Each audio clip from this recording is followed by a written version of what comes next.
ఈ గ్రామంలో మాత్రం ఎంత అలసిపోయినా రాత్రి అయిందంటే చాలు ఊళ్ళోని రామాలయం దగ్గరకు చేరుకుంటారు.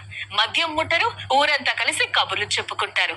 చిన్న పెద్ద ఆడ మగ తేడా లేకుండా అందరూ కలిసి ఆడుతూ పడుతూ ఐక్యమత్యంగా ఉంటారు. మనకు ఈడ కుల భేదం లేదు, ఈడ తీసేది లేదు, ఈ కులం వస్తుంది ఆ కులం రాదనేది లేదు. మొత్తం ఊరు మొత్తం ఐక్యత. వీరి ఐక్యమత్యం ఎంత అంటే గ్రామంలో ఏ ఒక్కరు వేరే వారితో గొడవ పడరు. పండుగలన్నీ కలిసే జరుపుకుంటారు.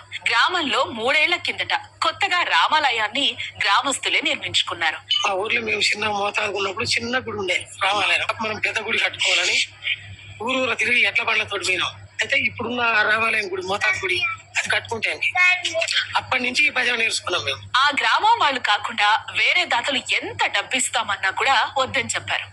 ఇంటి కింద చొప్పున అందరూ తలో చెయ్యి వేసి గుడిని నిర్మించుకున్నారు. ఆ గుడికి కూడా ఒకరు ధ్వజస్తంభం, ఒకరు గోడ నిర్మాణం, అలా ఇండివిజువల్ గా కాకుండా చందా డబ్బులన్నీ ఒక చోట చేర్చి గంప గుర్తుగా గుడి కట్టారు. ఆలయంలో ఊరి వారందరూ దాతలే అని బోర్డు పెట్టారు. అంతలా కలిసిమెలిసి ఉండే ఆ ఊరి వారిని కరోనా దరిచేరలేదు. ఎవ్వరు నమ్మినా నమ్మకపోయినా ఇది నిజం. ఆ ఊర్లో ఒక్కరంటే ఒక్కరికి కూడా కరోనా సోకలేదు. అదంతా ఆ ఊర్లోని హనుమంతుడి దయ అని గ్రామస్తులు చెప్తున్నారు. ఇక్కడ హనుమాన్ని 20 సంవత్సరాలు విగ్రహ ప్రతిష్ఠ చేసుకొని అప్పటి నుంచి ఉదయం సాయంత్రం నేను దీపం ముట్టిస్తా. ప్రతి కార్తీక మాసంలో యజ్ఞం చేస్తాం, చేసి అన్నదానం పెడతాం. కొంతమంది సామాన్లు పిలిపించి అన్నదానం పెట్టుకుంటాం. మేము అప్పటి నుంచి ఇప్పటికి కూడా మా ఊళ్ళో ఎటువంటి ఆటంకాలు లేకుండా మంచిగా నడుస్తుంది. కరోనా టైంలో కూడా మా ఊళ్ళో కరోనా అని భయపడటం లేదు. ఇక్కడ ఏది కూడా రాలేదు, ఈ ఊళ్ళో అయితే రాలేదు. ఇక్కడ కూడా కరోనా రాలేదు. అన్ని ఊళ్ళల్లో భయపడ్డారు, మా ఊళ్ళో భయపడ్డాం కానీ దాని అయితే రాలేదు.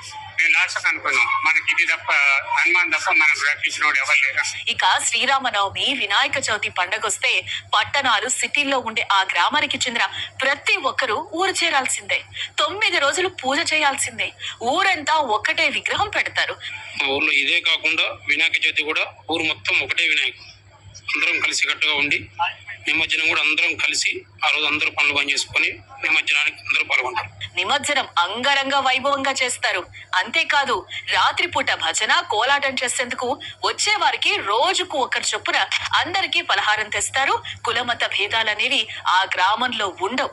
ముస్లిం వ్యక్తి రామాలయం దగ్గర అందరితో కలిసి భజన చేస్తాడంటే ఆ గ్రామం ఎంత గొప్పదో ఊహించుకోండి.